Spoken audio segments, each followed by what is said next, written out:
Bonjour à toutes et tous. Dans cette émission, nous allons parler tourisme et tourisme dans la Caraïbe très proche, puisque je reçois Annie-Claude Lefroy. Bonsoir, bonjour Bonsoir, Annie-Claude. bonjour. Vous êtes responsable communication marketing à l'Office, à l'Autorité de tourisme de Sainte-Lucie. C'est bien ça, là-bas on parle d'autorité. Hein. Oui, Saint Lucia Tourism Authority. Oui, c'est donc l'organisme qui est chargé du marketing de la destination. Alors comment se porte Sainte-Lucie après ces 2 ans de crise sanitaire qui ont été très très durs à vivre pour tout le monde? Alors j'ai envie de dire aujourd'hui, vraiment aujourd'hui très bien. Très bien au point où on a de la visibilité. Et par exemple, Sainte-Lucie en ce moment prépare son carnaval, qui est le prochain gros festival. Donc très bien parce que Sainte-Lucie a traversé la crise en prenant beaucoup de précautions, toujours en rassurant sa population et en rassurant les visiteurs et en adaptant son protocole en fonction de l'évolution de la pandémie dans le monde. Mais Sainte-Lucie a eu la chance de pouvoir réouvrir ses frontières assez rapidement, avec un protocole strict, certes, mais de pouvoir permettre aux visiteurs qui voulaient quand même venir sur la destination de venir s'évader justement pendant ces 2 ans qui étaient assez difficiles pour le monde entier. Oui, c'était capital pour Sainte-Lucie parce que le tourisme, c'est l'une des ressources majeures du territoire. Voilà, c'est dire combien c'était important de reprendre et puis de reprendre dans de très très bonnes conditions pour que ça soit un succès, puisque effectivement le tourisme représente la plus grosse part des revenus économiques de l'île. Alors malgré les risques et puis malgré toutes les appréhensions liées au Covid, comment est-ce que les acteurs du tourisme, notamment les employés du tourisme, ont fait face à cette reprise? Disons qu'au début, ça a été très difficile.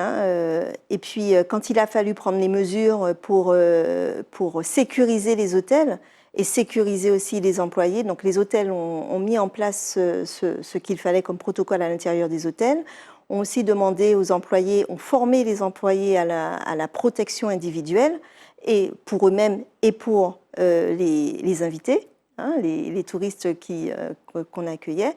Donc forcément, tout le monde a été préparé. Et enfin, tout le monde là tourne à plein régime, puisque en juillet 2021, on a connu des chiffres extraordinaires et on s'attend à augmenter encore le volume de tourisme, voilà, la fréquentation de l'île. On sait que Sainte-Lucie est réputée pour ses hôtels all-inclusive, que les Martiniquais aiment beaucoup, mais qui génèrent un tourisme de masse. Ça veut dire que le protocole était particulièrement strict à mettre en place avant le retour notamment des touristes américains.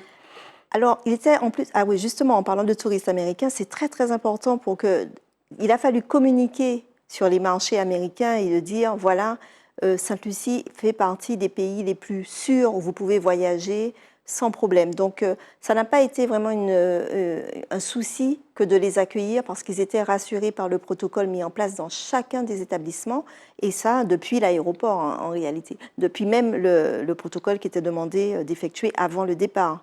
Il y a eu tout un panel de protocoles et de mesures prises pour que le touriste soit rassuré une fois qu'il était sur l'île. Donc finalement, ça a été assez vite, puisque vous disiez qu'en juillet 2021, vous avez réalisé des chiffres inespérés. Exactement, on a réalisé des chiffres inespérés, pratiquement à la hauteur de 2019. Et un petit peu après, plus tard dans la haute saison, on a dépassé les chiffres de 2019 sur certains marchés. Comment est-ce que l'employé moyen, j'allais dire, du tourisme à Sainte-Lucie fait face à ces nouveaux défis, en fait? Parce qu'aujourd'hui, inévitablement, on a ces mesures sanitaires en tête.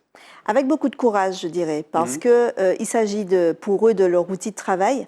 Et c'est très, très important. Donc, les hôtels comme les autorités ont accompagné tous ces employés qui représentent quand même une très large partie des salariés de Sainte-Lucie.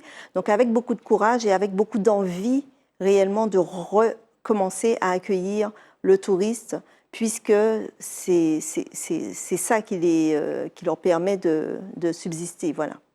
Alors, on le disait, vos hôtels, de très très beaux hôtels, ont une réputation quasi mondiale, en tout cas très très largement au-delà de Sainte-Lucie. Mais vous avez choisi cette année de mettre l'accent sur ce que vous avez appelé des pépites, qui sont en fait on va dire, un peu le tourisme de l'intérieur, un tourisme différent. Exactement. Donc, on ne va pas oublier nos grands hôtels parce que le concept de Pépite, c'était de proposer aux visiteurs, à chacun des visiteurs, un hébergement qui lui convient parfaitement. Donc, si nos visiteurs réclament le all inclusive et les grands hôtels, ils vont trouver ce qu'ils recherchent, ils vont trouver leur bonheur dans ces établissements-là. Et on a pensé à tous ces petits établissements qui soient de luxe ou plus modestes, mais qui correspondent directement à ce que recherche chacun de nos touristes. Et ces établissements sont dans le nord de l'île, mais aussi dispersés sur tout le territoire, ce qui emmène un petit peu nos touristes à aller plus près de la population, dans les guest houses tenus par des locaux, plus près de nos côtes, à la Borie, à Choiseul, plus près de nos artisans, etc., pour que le touriste en fait trouve son bonheur un peu partout sur l'île, et ça commence par l'hébergement. Vous parlez de guest house, ça veut dire qu'on peut être à la fois sur des hébergements de type chambre d'hôte, des gîtes, on va dire, à la française, à la martiniquaise, voire même peut-être des habitations, d'anciennes habitations coloniales? Alors, ça peut être des villas, effectivement, des gîtes, comme vous dites, des maisons d'hôtes. Ça peut être aussi des hôtels boutiques.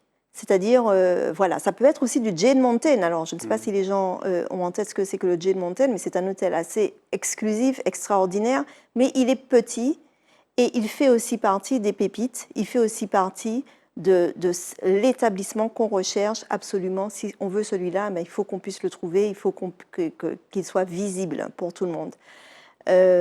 Voilà, donc effectivement, chacun peut trouver un hébergement qui le rendra heureux parce qu'il correspond à son budget, parce qu'il correspond à sa famille, parce qu'il correspond aussi au lieu qu'il veut visiter sur Sainte-Lucie. Ça veut dire qu'adossé à ce type d'établissement, ça reste quand même des établissements, il peut y avoir par exemple la découverte du patrimoine, des visites culturelles, la découverte de l'artisanat, des choses finalement assez variées et dont les touristes sont de plus en plus demandeurs. Alors c'est exactement un peu l'idée de faire du tourisme de communauté. Et ça s'adresse, moi je voudrais dire aussi que ça s'adresse particulièrement aux Martiniquais, parce qu'on s'est rendu compte, en faisant nos études, que les Martiniquais, c'est leur tourisme de choix. Ils aiment aller à Sainte-Lucie et se retrouver un peu comme à la maison, et avec des cousins en réalité, puisque c'est un petit peu ce qu'on est, les uns pour les autres, et, un peu à la maison et confortable, mais il restait quand même pas mal sur Gros-Îlet. Donc là, on va essayer d'aller plus loin et de leur dire il y a aussi des choses intéressantes à voir plus dans le sud de l'île. Si c'est là que vous avez trouvé votre hébergement, vous pouvez commencer vos vacances à partir de cet hébergement-là.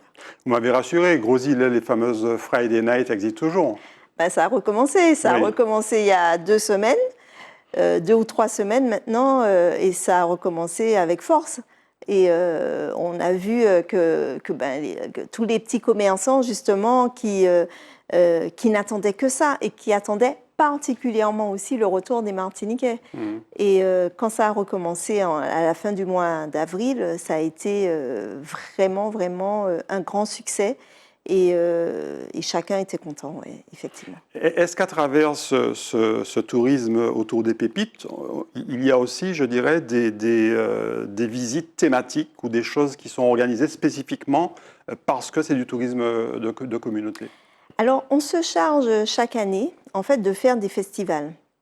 Ce sont des festivals de musique, mais aussi avec une partie culturelle, comme notre festival créole, où là, vraiment, le visiteur, surtout le visiteur créolophone, comme nous sommes créolophones, va être promené autour de la culture de Sainte-Lucie, la culture que l'on partage, avec les danses traditionnelles, la gastronomie traditionnelle et locale.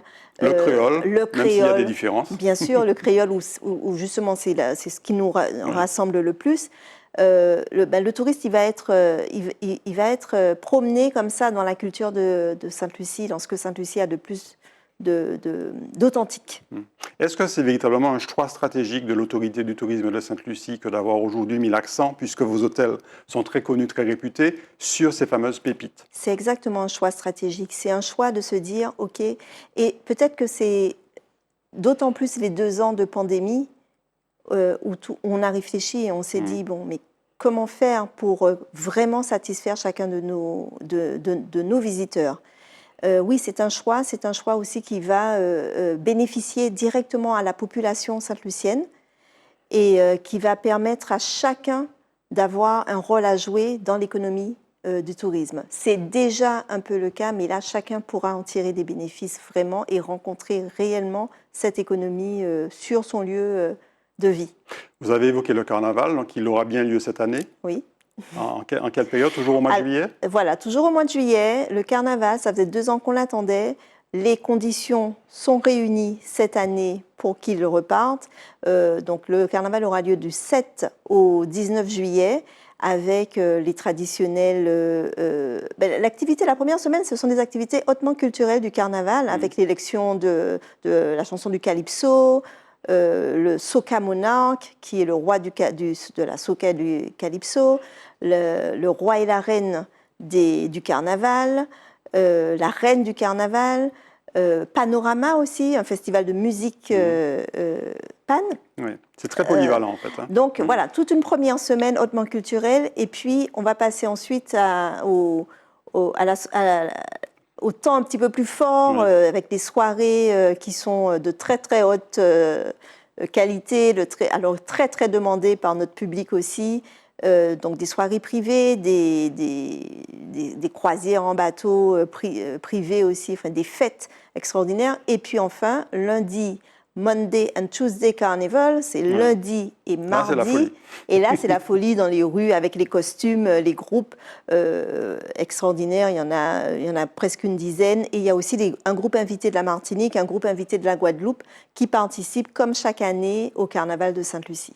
Sainte-Lucie est un peu plus petite que la Martinique, mais vous êtes très proche. Donc on peut penser que si on veut découvrir le Sainte-Lucie de l'intérieur, le Sainte-Lucie naturel, la Sainte-Lucie naturelle, qu'est-ce qu'on peut voir si on pénètre comme ça dans l'intérieur de Sainte-Lucie?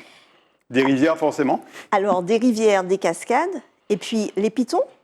Les pitons qui sont pleins de ressources en fait, entre les randonnées qu'on peut faire autour des pitons, les bains de soufre qui sont où vous allez rajeunir, on va tous rajeunir de 20 ans si on en prend un. Une valeur aussi très éducative avec le volcan de Sainte-Lucie. C'est pratiquement le seul volcan au monde où on peut marcher dedans, puisque presque tout le territoire de Soufrière était volcanique, en tout cas. Donc vraiment, on a aussi mis l'accent, pareil, réflexion peut-être de pandémie, on mettra l'accent sur l'aventure et la nature. Venez à Sainte-Lucie et profitez de la nature, sortez de votre zone de confort, explorez, partez à l'aventure à l'intérieur de nos terres. Donc c'est aussi un axe de développement qu'on a choisi de mettre en avant. Alors si les Martiniquais veulent avoir une idée de ce que vous leur proposez cette année, en dehors des pépites, sur quel support est-ce qu'ils peuvent aller? Vous avez un site internet, une page Facebook? Alors on a quelque chose de très très intéressant, vraiment. On a pensé à tout le monde. Alors moi, je veux juste rappeler que le marché de la Caraïbe pour Sainte-Lucie, donc qui comprend la Martinique, la Guadeloupe, mais aussi Trinidad, Barbade, la Dominique, la Grande Caraïbe, était le deuxième marché en termes de niveau, de valeur, après celui des États-Unis. Donc très très important. Et donc, pour accueillir tous ces visiteurs et leur offrir les meilleures offres, on a un site qui s'appelle Caribcation. Donc, ce sont les vacances offertes aux Caribéens. Donc, si vous faites partie de la CARICOM, mais nous, on y est aussi, vous pouvez bénéficier d'offres de nos partenaires hôteliers, de nos partenaires pour les activités, etc. Et ça, c'est mis en avant sur une plateforme qui s'appelle caribcation.org. Caribcation, c'est A-R-I-B-C-A-T-I-O-N, c'est ça? Voilà, exactement, .org. Et on a aussi notre plateforme plus internationale qui s'appelle Saint-Lucia, stlucia.org. Donc toutes les informations y sont. Vous allez voir de très très très belles vidéos aussi de nos endroits, de ce qu'on propose. Et ça va vous faire rêver, hein, même si c'est à 2 pas. Merci beaucoup à Annie-Claude Lefroy. Je rappelle que vous êtes responsable communication marketing à l'autorité de tourisme de Sainte-Lucie. On vous souhaite beaucoup de succès avec vos pépites. On est convaincus que les Martiniquais répondront à votre appel. Merci beaucoup à vous de nous avoir suivis. Très bonne journée, aux soirées.